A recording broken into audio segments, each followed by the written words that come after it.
that's us, ready to go. Let's start my thingy. Right. And we're off. New thing this morning. Come with me. I'll take a ride down to Love Lane and tell you a story on the way. Hopefully you'll be able to hear what I'm saying. This is an experiment, so let's hope it works. If not, there'll be a moody video, or maybe no video at all. Who can tell? Who can tell, eh? Make sure I've got my lights turned on.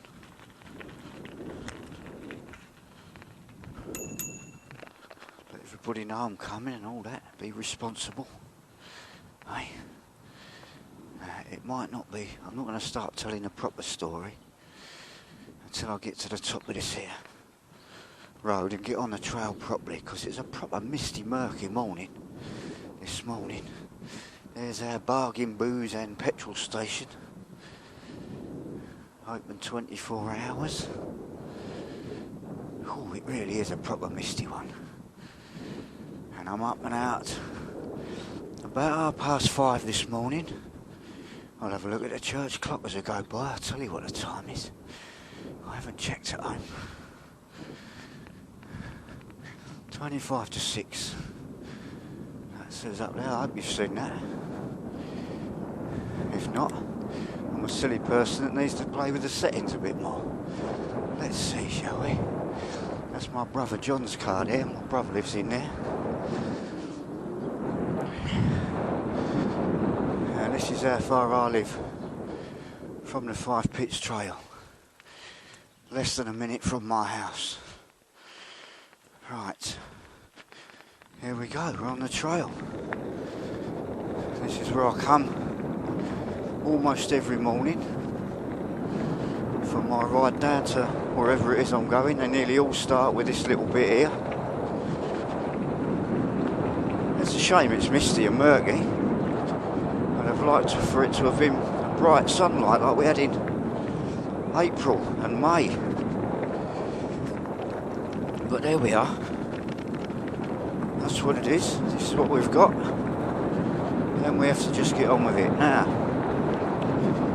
during all this bit of preamble, you may have to fast forward. Oh, well, hello birds. You may have to fast forward, because I can't guarantee that any of this is going to make any sense on the playback. I'm trying this stream of consciousness type thing as I go under this canopy of trees. Now, this morning's subject is misunderstandings. Misunderstandings. You know, like, you ever played that game Chinese Whispers, where a group of people whisper something in each other's ears, and you find out how funny it is to come back to the original and how much it's changed from the original. There's an old wartime one that I remember. It used to get passed around my nan and granddad's family, and it was the enemy's advancing. Please send reinforcements. And by the time that got back, hello pigeon. By the time that got back to the headquarters, it was the enemy advancing. Please send 3 and 4 pence. Misunderstandings, you see. I'll get through this little bit. I was hoping to find some pigeons down here. This is where I have a little pigeon race, but I've come at a different time, so maybe they're not about. This is normally swarmed with pigeons along here. I'm disappointed a little bit, but we'll see what we get. We might get some rabbits. We might see a squirrel or two. This is Tib Shelf Ponds. Well, down that way to the right there is Tib Shelf Ponds. We sort of go in a circuitous route around them.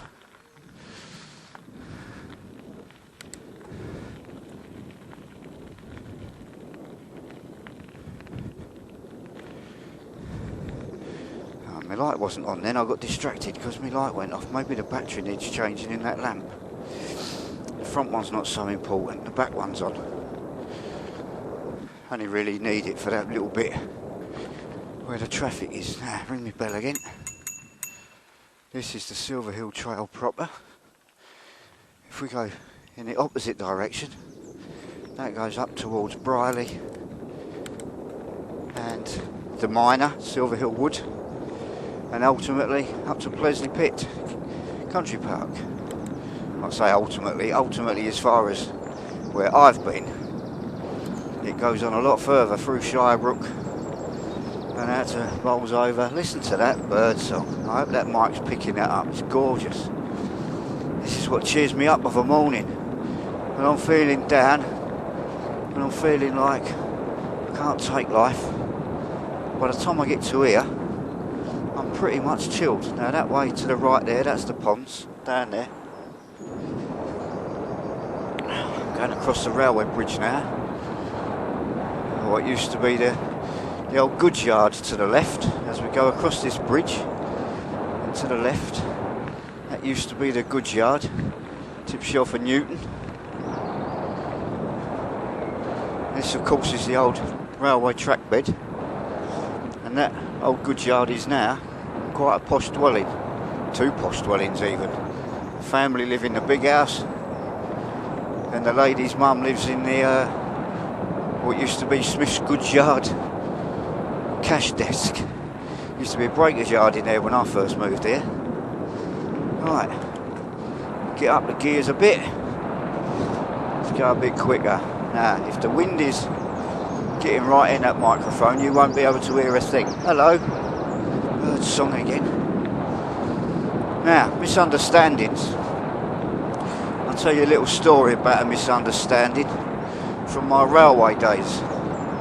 The Uckfield line again, because most of my stories, most of my adventures, if you like, most noteworthy things, they happened on the Uckfield line. And this is connected with misunderstandings. Went down there one night. It was the 9:15 out of Oxted. Everything used to happen on the 9:15 anyway.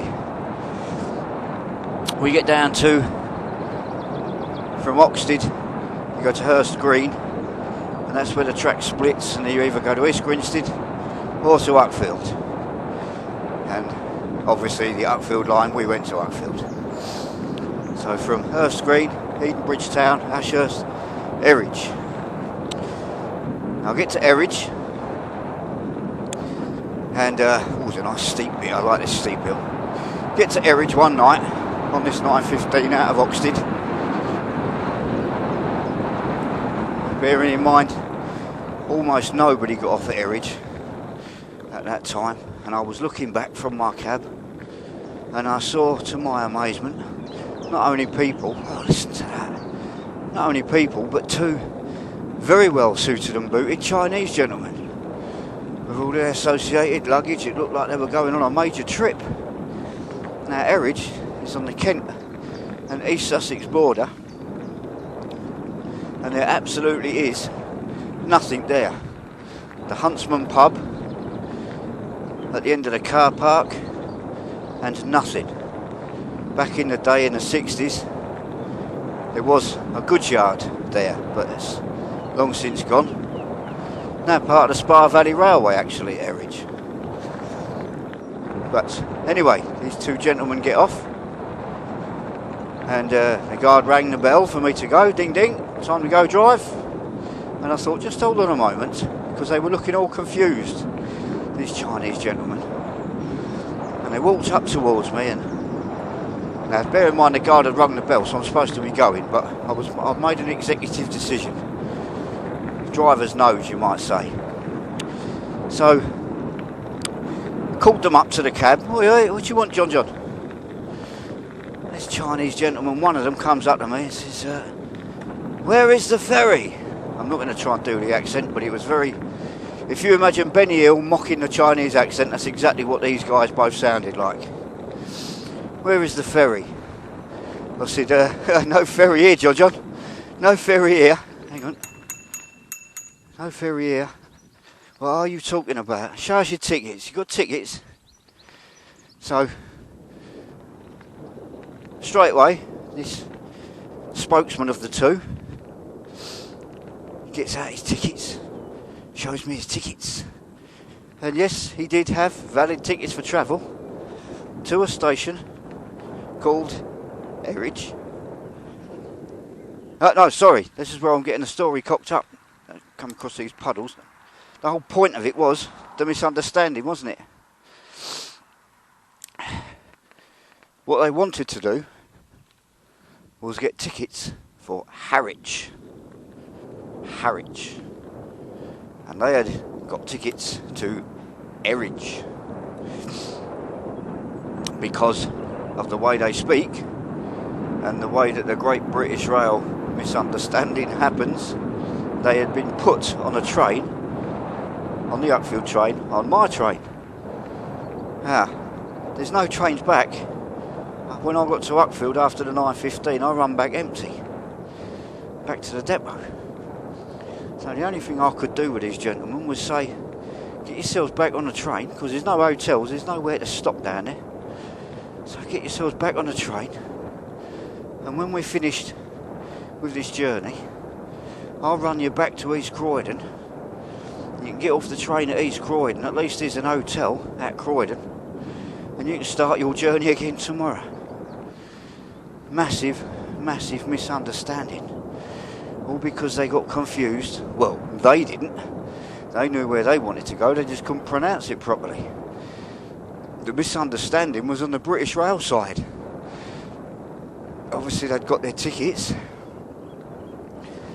correctly, but then they hadn't shown their tickets. Well, I'm presuming hadn't shown their tickets to the next person and the next person, what we used to call porters, station assistants, whatever it is. And they just said Harwich, but with their accent being what it was, each individual next person thought they meant Erridge. So put them on my train. Misunderstandings. So there we are. That's my story of misunderstanding this morning. And I suppose I should sum up as I come up to Love Lane Bridge. I should sum up here, shouldn't I? What was that going across there? Was that a squirrel or a rabbit? Squirrel, I think. I might have picked it up on a camera. Anyway. Yes. Summing up. Misunderstandings. Things can get misunderstood. And here we are. 2.73 miles. Average 12 mile an hour. Here we are, look. So yeah, there are misunderstandings. People get misunderstood. Things get misunderstood. And I suppose the lesson is, listen twice. Talk once. Same as when you're doing wood cutting. Measure twice, cut once. Everything like that. Listen twice. Talk once. Now maybe if I did that a bit more, I'd have a few less misunderstandings in my life, wouldn't I? That's me signing off, hopefully. And we'll see you later. Oh, hang on. Ta-da.